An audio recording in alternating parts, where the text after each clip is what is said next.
Bonjour mes amours, bonjour mes enfants. Alors bienvenue encore aujourd'hui avec Tati Edvi dans la rubrique Apprendre les choses du Seigneur dans la simplicité. Donc aujourd'hui avec Tati Edvi va vous raconter 3 histoires. Donc toujours dans la poursuite des histoires qu'elle vous raconte tout le temps. Donc aujourd'hui, la première histoire, c'est l'histoire du juge inique. Vous savez ce que veut dire inique? Inique veut dire un juge, une personne qui est injuste, une personne qui fait des choses de façon partiale, donc il n'est pas vraiment franc, il fait des choses de façon injuste. Au fait, c'est ça, de façon injuste, donc il ne sait pas rendre, il ne dit pas vraiment la vérité, il se contente de dire des choses pas justes, donc il rend des jugements qui ne sont pas équitables, vraiment quelque chose qui n'est pas équitable. Donc c'est ça que ça veut dire inique. Et donc ce juge, il était vraiment un juge inique, parce que il ne rendait pas des jugements qui étaient équitables. Quand ça lui prenait, il rend des jugements, mais sans tenir compte que ça soit vrai, que ça soit juste. C'était vraiment des choses injustes qu'il faisait. Et donc, il habitait dans une ville. Et là, dans cette même ville, il y avait une veuve. Donc, une veuve qui avait un problème et qui était venue le voir. Mais lui, il rendait toujours des jugements injustes, qui n'étaient pas équitables, qui n'étaient pas vrais, qui n'étaient pas justes. Cette veuve-là, ça veut dire qu'elle avait perdu son mari. Donc, elle était toute seule à se battre, à se défendre. Et là, cette veuve venait toujours l'importuner. Vous savez, ça veut dire quoi, importuner? Importuner, ça veut dire demander sans cesse. Ça veut dire que la personne vient, demande sans cesse, il ne cesse pas, il est toujours là, il refait sa demande. Donc cette veuve, c'était ça. Elle était là, elle était toujours là. S'il te plaît, mon juge, mais fais-moi justice. Hein? Fais-moi justice de ma partie adverse. Oh juge, elle partait. Ça faisait plusieurs années. La Bible ne nous dit pas quand, mais la Bible nous dit que ça faisait longtemps que cette veuve venait importuner ce juge inique. Et donc là, une fois elle est revenue encore, comme toutes les fois elle revenait, parce qu'elle n'avait pas trouvé satisfaction à sa demande. Elle savait que le jugement rendu, ce n'était pas un bon jugement, c'était vraiment pas équitable. Donc c'était injuste. Donc elle est venue encore une fois. Monsieur le juge, j'aimerais que tu me fasses justice. Je sais que j'ai raison. C'est moi qui ai raison. C'est pas ma partie adverse, c'est pas mes ennemis, c'est pas mes adversaires qui ont raison.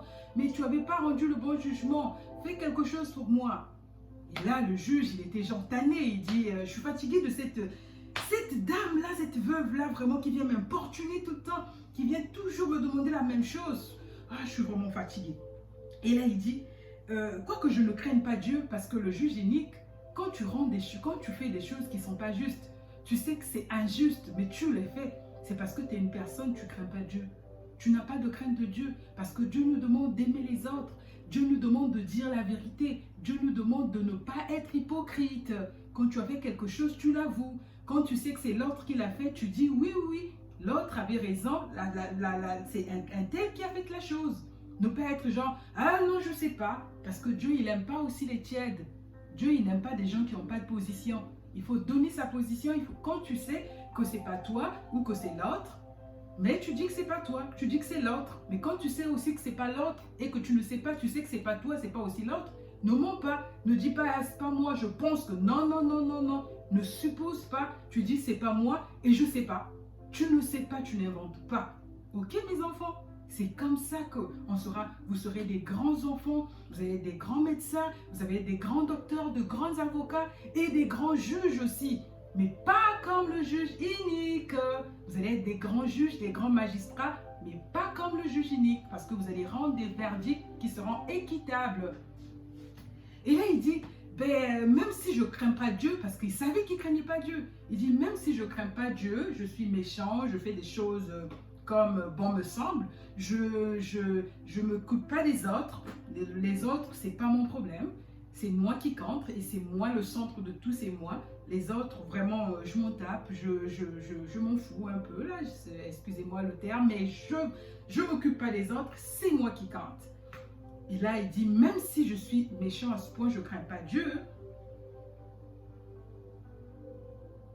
mais je dois faire quelque chose. Je dois faire quelque chose à l'égard de cette dame-là.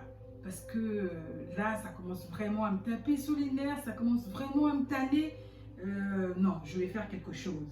Et là, il dit, je ferai justice à cette dame pour qu'elle ne vienne, qu'elle cesse de venir m'importuner, qu'elle vienne venir me faire du bruit. Parce que depuis le temps que je lui ai dit que j'ai donné une justice inéquitable, mais elle ne s'est jamais tue. Elle est toujours là en train de revenir.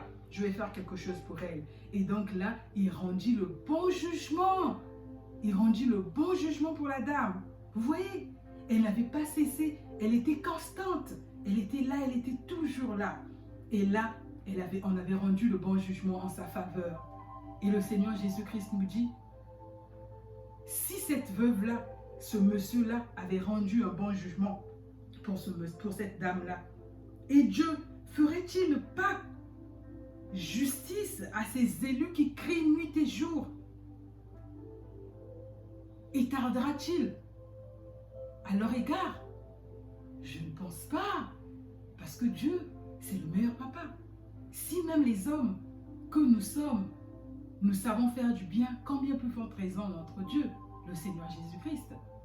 Voilà pourquoi, ma fille, mon fils, mon petit cœur, mes amours, mes enfants, il ne faudra jamais baisser les bras dans la vie. Lorsque tu as un problème, lorsque tu ne connais pas, demande à Dieu. Dieu, je n'arrive pas à faire ces calculs montages, je n'arrive pas à faire ces opérations, c'est tellement difficile. Madame la maîtresse me dit toujours que je n'arrive pas. Mais Dieu, tu es capable de me donner l'intelligence. Dieu, donne-moi l'intelligence. J'aimerais être intelligente, j'aimerais être intelligent, j'aimerais pouvoir faire des choses. Si tu me le demandes chaque jour, oh Jésus-Christ, fais-moi grâce. Jésus-Christ, donne-moi ceci. Jésus-Christ, donne-moi l'intelligence, la sagesse, l'obéissance. Jésus-Christ, aide-moi à pouvoir faire quelque chose. Parce que Tati Edvi m'avait dit que toi, c'est toi qui nous aides à être capables. Avec toi, on est capable à faire des grandes choses. Alors, j'aimerais être capable à faire telle chose. Tu verras que Jésus-Christ fera cela pour toi. Est-ce que tu vas le faire? Et là, on passe directement à notre deuxième histoire. Notre deuxième histoire parle d'un publicain et d'un pharisien. Vous savez, c'était quoi les pharisiens? Au fait, les pharisiens, au temps de Jésus-Christ, c'était genre une secte juive. Donc, une secte là-bas des juifs. Donc, une secte, ça veut dire des gens qui ont des croyances quand même assez bizarres, là, qui ne sont pas vraiment des croyances que nous, on croit, parce que nous, on croit au Seigneur Jésus-Christ. Et là, donc, c'était des gens comme ça. Et l'autre, c'était un publicain. Et un publicain, c'est un peu les percepteurs d'impôts. Donc, des gens un peu qui perçoivent l'impôt. Un peu comme ici aussi dans nos pays, parfois il y a de l'impôt. On doit faire les demandes d'impôts, faire nos demandes d'impôts. Et donc, c'était comme ça. Donc, c'est pour ça qu'on l'appelait un publicain. Donc, c'est un pharisien et un publicain. Et là, tous les deux, ils partaient au temple. Donc, ils partaient à l'église pour aller prier. Ils sont partis, et ils sont arrivés dans le temple, ils sont rentrés. Et quand ils sont rentrés, chacun est allé dans son coin pour prier. Et le publicain, il allait se mettre dans un coin. Et là, le pharisien, lui, non, il était debout. Il a mis les mains en haut. Là, il a commencé à prier. Merci mon Dieu, parce que tu as fait de moi une bonne personne. Parce que moi, je jeûne 2 fois la semaine. Je donne la dîme de tous mes biens. Je suis quelqu'un de bien. Je ne suis pas un voleur. Je ne suis pas un arrogant. Je suis quelqu'un de merveilleux. Il a commencé à se vanter. Comme si c'était important de se vanter devant Dieu. Dieu, là, on ne peut pas l'impressionner. Parce que Dieu, il sait tout. Il voit tout. De là où il est au ciel, il connaît tout. Donc, pas la peine, parce qu'il connaissait même la vie de ce publicain. Et il savait que ce publicain, c'était quelqu'un qui était hypocrite. Oui, dans leur secte, ils étaient hypocrites. Ils ne disaient pas la vérité. Ils se cachaient derrière des choses. Ils avaient l'apparence d'être des gens, quand tu les vois, tu dis, ah, ceux-là, c'est vraiment des saints. Hein. C'est vraiment des gens, ils sont saints, ils sont pieux. Mais c'était juste l'extérieur. Dans leur fond, ils étaient hypocrites. Vous savez, ça veut dire quoi hypocrite? Quelqu'un qui ne sait pas dire la vérité. Quelqu'un, il te fait du mal, mais après il vient pour te dire, ah non, c'est pas moi, je suis vraiment désolée, ces genres de personnes, c'est ceux-là qu'on appelle des hypocrites. Parce que c'est vraiment pas des enfants de Dieu.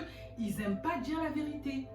Ils préfèrent dire du mensonge et ils préfèrent cacher le mal qu'ils font aux autres. Ils cachent comme si on ne peut pas voir, ils cachent derrière. Et là, ils viennent, ah, je t'aime, je t'aime. Mais alors qu'en arrière, là, il y a peut-être un petit couteau qui veut te piquer. Donc, c'est ceux-là qu'on appelle des hypocrites. Et Dieu savait que ce pharisien, c'était un hypocrite. Mais quand il disait ces éloges-là, oh, je donne, je paye ma dîme, je jeûne 2 fois la semaine, je suis vraiment quelqu'un de saint. Il se vantait devant Dieu. Mais le publicain, il était tellement triste. Il était tellement triste. Et là, il disait en lui-même, oh mon Dieu, je ne suis pas digne, je suis un pécheur. C'est juste par ta grâce, c'est juste ta grâce. J'ai besoin de ta grâce. Fais-moi grâce, mon Dieu, fais-moi grâce.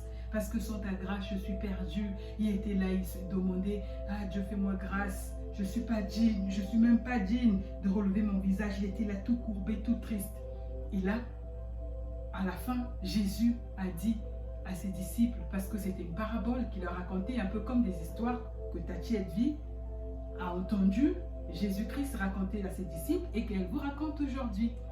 Et Jésus-Christ a dit, des deux, celui qui était reparti justifié, donc que Dieu avait entendu la prière, c'était le publicain. Parce qu'il n'avait pas une attitude d'arrogance. Il n'avait pas une attitude genre de match, tu veux, tout le monde doit savoir que c'est toi qui es là. Quand tu arrives, tu fais du boucan, tu es là, on doit savoir, c'est moi, je suis là. Non, non, non, les enfants de Dieu, ils sont calmes. Les enfants de Dieu, ils sont posés. Les enfants de Dieu, ils sont intelligents, mais ils ne se vantent pas. Ils attendent que les éloges leur arrivent, que les gens viennent leur dire, ah, tu sais, mon fils, bienvenue, tu es vraiment intelligent, mon fils, bienvenue. Ah, les jumelles Mbemba, vous êtes vraiment superbes, vous êtes très intelligentes, très très belles. Ah, Shekina, c'est formidable, tu as vraiment fait un beau travail, Shekina, tu es vraiment belle, tu es magnifique. Mais oui, tu es la princesse de tes parents. Tu es magnifique, tu es unique. C'est normal, mais on ne se vante pas. Hein? Ma fille Aïno, tout le monde, Elsa, Exaucé, des superbes enfants. Eh oui, mais on ne se vante pas. On ne se vante pas, Ephraïm, on ne se vante pas.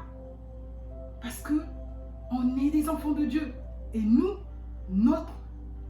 notre élévation, nos éloges nous viennent des autres. C'est les autres qui disent, ah, ta petite vie, c'était beau, les vidéos que tu fais, c'est bien. Non, mais moi, je n'ai aucune gloire à prendre là. Je ne suis pas là à me vanter. Parce que la gloire, c'est pour le Seigneur Jésus-Christ. Et le Seigneur Jésus-Christ ne partage sa gloire avec personne. Si j'ai quelque chose à dire, c'est de dire merci et je bénis le Seigneur. Vous voyez? Vous voyez? Et là, Jésus nous donne une leçon. Jésus nous donne une leçon. Il nous dit que quiconque s'élèvera sera abaissé. Et celui qui s'abaissera sera élevé. Vous voyez, dans la vie, si vous voulez être grand, apprenez à être petit. Dans la vie, si vous voulez être meilleur, apprenez à ayez cette attitude-là à apprendre à servir les autres. Vous voyez, servir les autres, c'est aussi aider. Vous pouvez aussi aider à la maison, vous pouvez aider vos amis, aider tout le monde, aider vos frères, vos sœurs. Vous voyez, c'est très très important. Et c'est à ce moment-là que le Seigneur fera de vous quelqu'un de grand. Oh, béni soit le nom du Seigneur. Et pour finir, je vais vous raconter l'histoire de Zachée. Zachée était aussi publicain comme l'autre publicain qui priait et que Dieu avait exaucé, qui était tout triste, qui ne se vantait pas. Et un jour, Jésus-Christ, notre Seigneur, est rentré dans la ville de Jéricho. Là, je vais me lever parce que ça devient intéressant. Il est rentré dans la ville de Jéricho. Et là, il y avait Zachée. Et Zachée avait entendu parler du Seigneur Jésus-Christ. Mais c'était un publicain. Tu sais, les publicains, c'est les percepteurs d'impôts, ceux qui viennent demander l'impôt. Paie ton impôt, si tu ne paies pas ton impôt, on va te mettre en prison. Tu vois, souvent, ils ne sont pas aimés. Et la plupart des publicains aussi sont des hypocrites. Parce que ils prennent de l'argent, ils ont beaucoup d'argent chez eux, mais parfois ce n'est pas vraiment leur argent. Donc c'était un peu le cas de Zachée. Et là, donc il était un homme riche, vraiment un publicain qui était riche, il avait beaucoup d'argent, vraiment. Et là, Jésus rentre dans la ville de Jéricho, il y avait beaucoup de monde, mais lui, Zachée, c'était quelqu'un, il était court, il n'était pas vraiment élancé, il était vraiment court. Donc il n'avait pas une grande taille, vous voyez. Donc quand il y avait de la foule, mais lui, il était petit, il ne pouvait pas voir le Seigneur Jésus-Christ. Il a dit, comment je vais faire pour voir Jésus-Christ? Parce que moi, il faudra que je puisse voir le Seigneur Jésus-Christ. Il faudra que je puisse le rencontrer. On parle de lui, c'est tellement quelqu'un de bien, quelqu'un de magnifique. Je pense qu'il peut faire quelque chose pour moi, mais il faudra que je puisse le rencontrer. Et là, il s'est dit, ah, il y avait un sycomore. Le sycomore, c'est des grands arbres qui ont des grands troncs. Les troncs sont vraiment grands. Je ne sais pas comment il a fait, mais il est monté sur le sycomore. Il est allé sur une branche. Et là, il pouvait voir tout le monde et tout. Parce qu'il savait que Jésus devait passer, la route passait par le sycomore, donc par ce gros arbre, la route passait par là. Il savait que la foule en avançant, il devait passer par là. Et là, vu qu'il est sur l'arbre, il devait crier et comme il est en haut, Jésus devait le voir. Il devait crier et puis Jésus devait lever les yeux, Jésus devait le voir. Et c'est ça qu'il a fait. Il est monté sur le sycomore. Et là, Jésus aussi est passé par là. Il avait raison. Et quand Jésus passe par là, il crie, Jésus, mon Seigneur, il criait là, fils de David, il était là, mon Seigneur Jésus-Christ. Et Jésus l'a regardé, et Jésus a vu, waouh, puisque Jésus, il connaît même ce qu'on a dans le cœur. Jésus savait qu'il voulait le voir. Et là, Jésus a dit, aujourd'hui, je vais manger chez toi, je vais souper chez vous ce soir. Ah oui, je vais aller chez vous, chez toi, je vais souper avec toi. Et là, tous ceux qui étaient autour, les pharisiens, surtout les pharisiens, là, ils dirent à Jésus, ils dirent au fond d'eux et aux autres, ah mais lui il se dit qu'il est le Christ, que c'est un saint, c'est un prophète, qui est le fils de Dieu et tout. Et puis il va aller dans la maison de ce monsieur qui a une mauvaise vie. Oh my God, oh mon Dieu, il va aller dans la maison de ce publicain là, de cet homme de mauvaise vie là, hein, qui perçoit l'impôt, qui vole les gens là. Il va aller là-bas. Et Jésus, il savait leurs pensées. On va le lire. Jésus, il savait leurs pensées. Et là, voyons cela, tous murmuraient et disaient, il est allé loger, c'est un homme pécheur. Mais Zachée, se tenant devant le Seigneur, lui dit, voici Seigneur, je donne aux pauvres la moitié de mes biens. Et si j'ai fait tort de quelque chose à quelqu'un, je lui rends le quadruple. Vous savez, le quadruple, c'est quoi? Ça veut dire que si moi, je t'ai volé $1, je te rends $4. Si je t'ai pris 100 francs CFA, je te rends 400 francs CFA. Si je t'ai pris 1 euro, je te rends 4 euros. Et je demande pardon.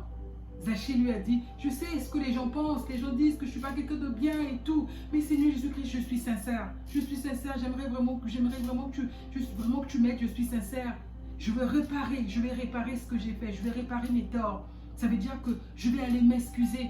Si j'ai eu à offenser quelqu'un, je vais dire, oh mon ami, excuse-moi, je ne vais plus le faire, je suis désolée, excuse-moi ma soeur, excuse-moi mon frère, je suis désolée.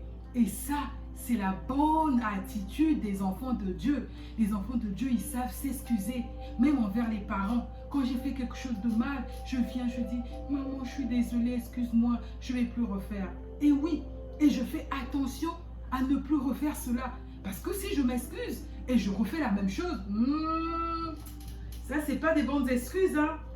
C'est pas des bonnes excuses. Et ça veut dire que le Seigneur n'aime pas ça. Le Seigneur aime des excuses sincères qui viennent du fond de notre cœur.